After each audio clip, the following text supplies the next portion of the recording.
Hello my dear friends, my name is Kseniya and this video is a glimpse into the beautiful past. I will show you the process of creating a Renaissance portrait drawing. First I need to prepare the paper. I gently tint it with cold black tea to create the look of old noble paper, and I let it dry in the rays of sun. And now the surface is prepared and we can begin our drawing. I'm gonna use this dark sanguine pencil. And we start by sketching the silhouette and main face features. I'm drawing a portrait of my mother. She has this delicate, wonderful Renaissance beauty and these golden Botticelli curls. They will soon appear here on the paper too. By the way, we have quite similar face features and hairstyle, which is not very surprising because she's my mother. So if someone suddenly thought that this is a self-portrait, it's not. And so I try to work very gently and softly because the drawings of the period of art are distinguished by the sophistication and beauty of every hedge. That's why I press very lightly on the pencil and blend a little with my fingertip.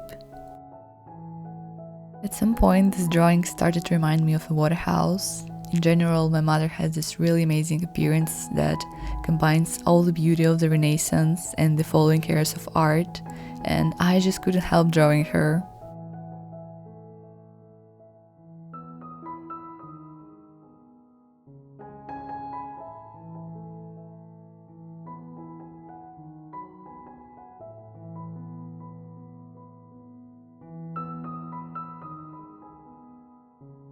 And finally, I move on to her hair. I need to create a slight illusion of volume and show its golden shine and all those precious curls.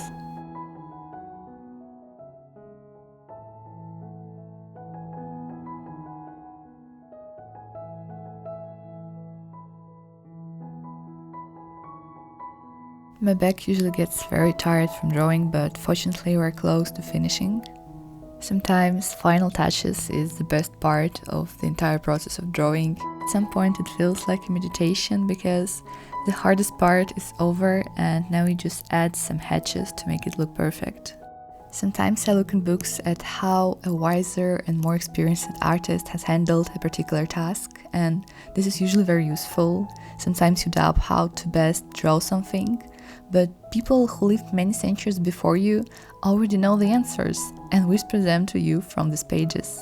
I recently read Leonardo da Vinci's Treatise on Painting, or Trattato della Pittura in Italian. Forgive me my Italian viewers, I'm just learning this language. And so I was amazed at how detailed he describes drawing and painting literally anything. Some specific weather, lighting, the human figure, even tree branches. It's amazing that we live in the same world where such people once lived and left us this priceless legacy.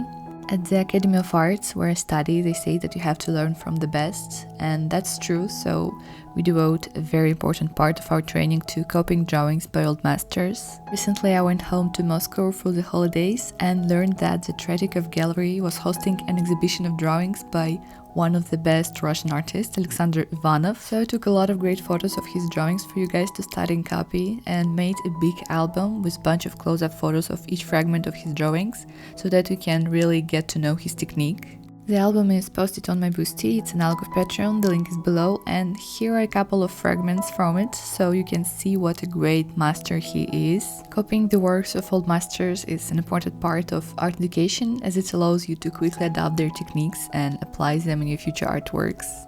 And this is what we got as a result, a very gentle portrait, not overloaded with material, light shading, maximum information with minimum of material.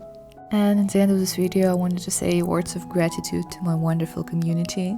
I see all your kind words in the comments and I'm very happy when my content is useful for you.